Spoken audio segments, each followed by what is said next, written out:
In this video, I will be discussing about the different forms, design options, approaches, and strategies of technology enhanced flexible learning. One of the form of flexible learning is open learning. It enables students to have greater control over what they learn, where, and when. The second is the so-called distance learning. It is also known as correspondence education or home study, which is a form of education where there is little or no face-to-face interaction between students and the teachers. Distance learning is also known as distance education, and it is not necessarily electronic. The third is the so-called work-based learning.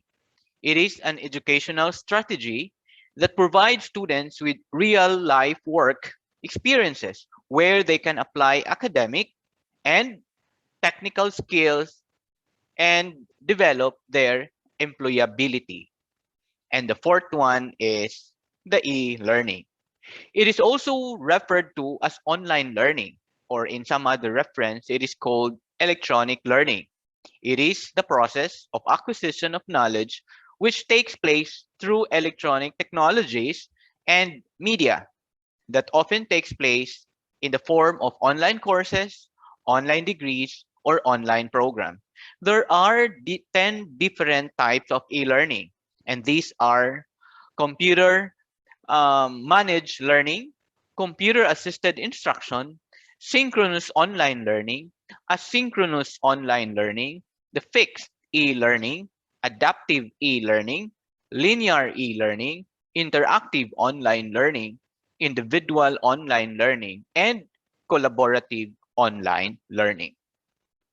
So these are the four forms of flexible learning: open learning, distance learning, work-based learning, and e-learning.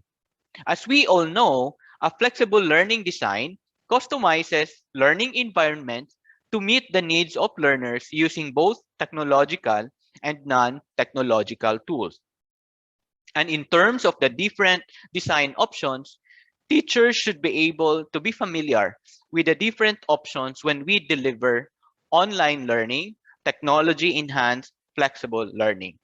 The first option is what we call modality. So we have to know what is the description or what is the different design options in relation to modality, such as fully online, is it blended, how blended is blended, is it over 50% online or 25 to 50% online, or are we into the option of a web enabled face-to-face, especially that we are going towards the limited face-to-face. Second option in the implementation of technology-enhanced flexible learning is in relation to the communication synchrony. Each institution must declare and identify the kind of synchrony that they wish to implement or integrate into their delivery, whether it is synchronous or asynchronous. Or we can also implement both.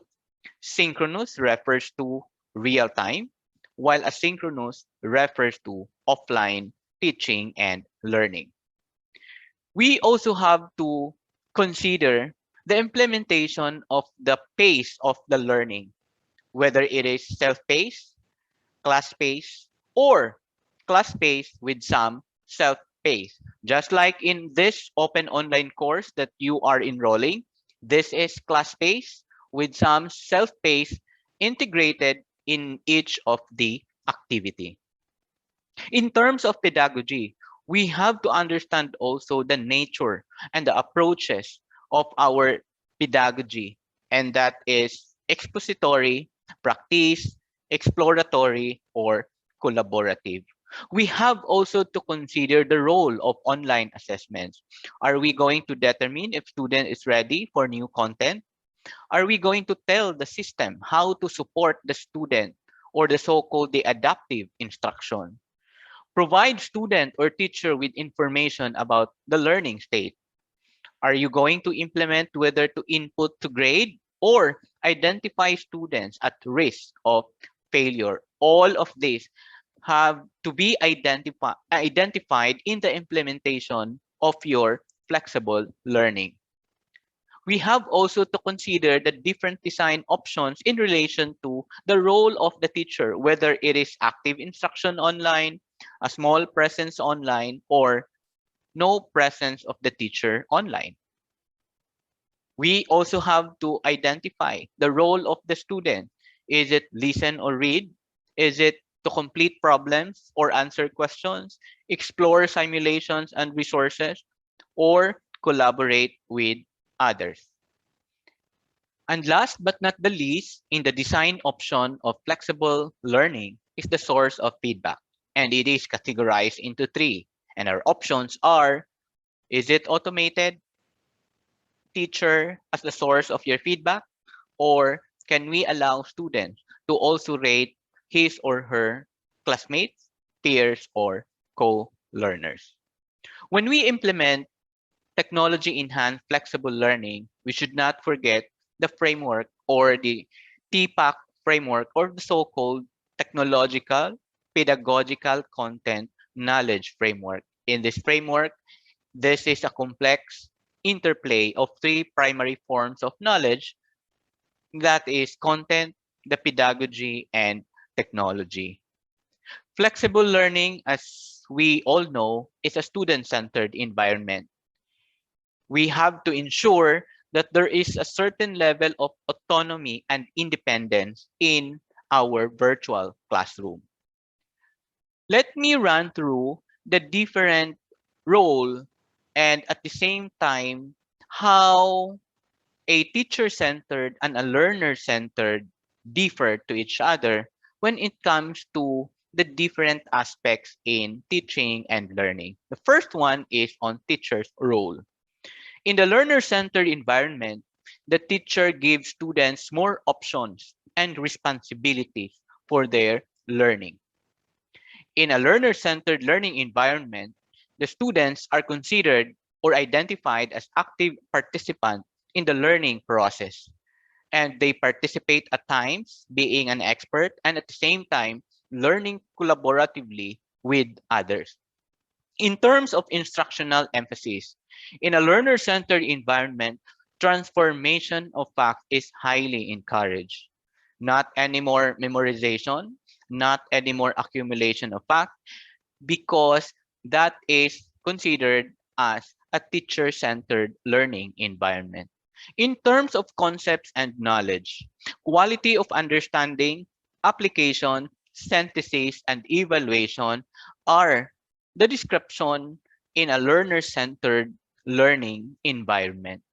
Criterion and reference are the translation of the demonstration of success in a student-centered environment, and portfolios and performance or product-based assessment are the assessment, the nature or the kind of assessment in a student-centered environment.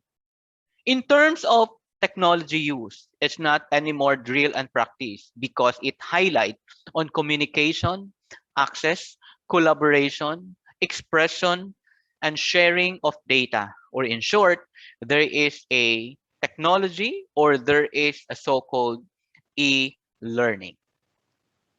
There are many pedagogical approaches in technology-enhanced flexible learning, and among these are flipped learning, gamification, game-based learning, micro-learning, personalized learning, biochronous learning, synchronous learning, asynchronous learning, blended learning, and remote learning, and many more. Understanding flexible learning is not just about the technology. Pedagogical integration is the most challenging aspect in technology-assisted flexible learning. Let us focus on outcomes and not on processes. Let us experiment to design down but deliver up, and expanded opportunities in our teaching and learning in this time of pandemic. And most of all, there is a need to recalibrate our instructional plan, modify our curriculum to be more relevant and responsive in this new normal of teaching.